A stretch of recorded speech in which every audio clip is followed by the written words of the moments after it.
a fin de asegurar el equilibrio de los cuerpos, es saber obtener la resultante. Es necesario saber obtener la resultante.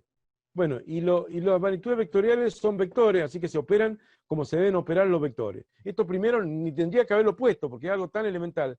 Pero cuando hay dos fuerzas colineales, vamos a sacar la resultante de un sistema de fuerzas.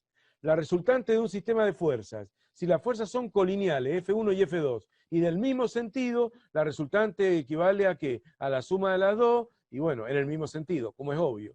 Si las dos fuerzas que actúan sobre un cuerpo son colineales y de sentido opuesto, la resultante va en el sentido de la mayor y tiene un módulo que la resta, ¿o no? F2 menos F1 en este ejemplo, como es obvio. Estos son vectores colineales, se suman y se restan, no da ningún problema. Y más que ya hemos visto toda la teoría de vectores nosotros, así que no vamos a demorar nada. Entonces sería el primer caso. Resultante cuando hay fuerzas colineales, no da ningún problema. B, cuando las fuerzas son coplanares. Acá vamos a ver dos grandes grupos de fuerzas coplanares. Coplanares significa que están en el mismo plano. No es lo mismo que colineales. Colineales cuando están en la misma línea, pero coplanares están en el mismo plano. Por ejemplo, en el plano de la hoja o del pizarrón. Ahí tengo F1, ahí tengo F2. Son dos fuerzas que están en el mismo plano.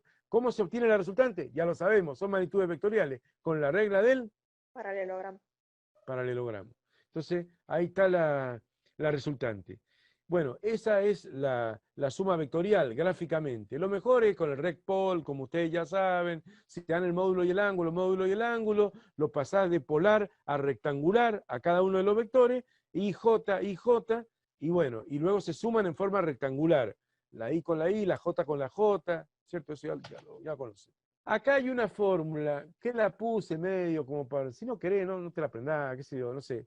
Esta fórmula es para sacar el módulo de la resultante cuando se conocen los módulos de las dos componentes, F1 y F2, y el ángulo que hay entre las dos fuerzas. Y es igual a la raíz cuadrada de F1 cuadrado más F2 cuadrado más 2 veces F1 por F2 por el coseno de alfa.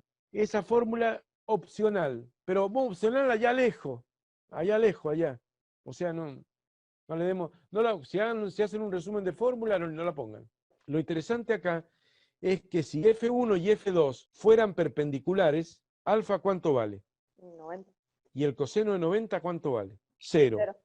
Y si el coseno de 90 vale 0, ¿qué pasa entonces? Se me va todo el término que está marcado como 2F1 por F2, porque por valer 0 el coseno, este término se hace 0, se va todo.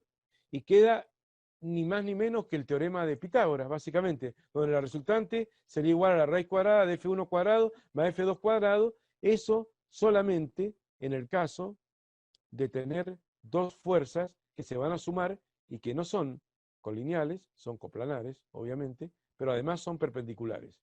En ese caso, sí o sí, va a tener, ahí va a estar la resultante, que no es más que la hipotenusa de un triángulo rectángulo o la diagonal de este rectángulo.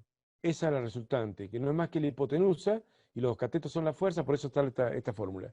O sea, es una especie, es el teorema del coseno ese.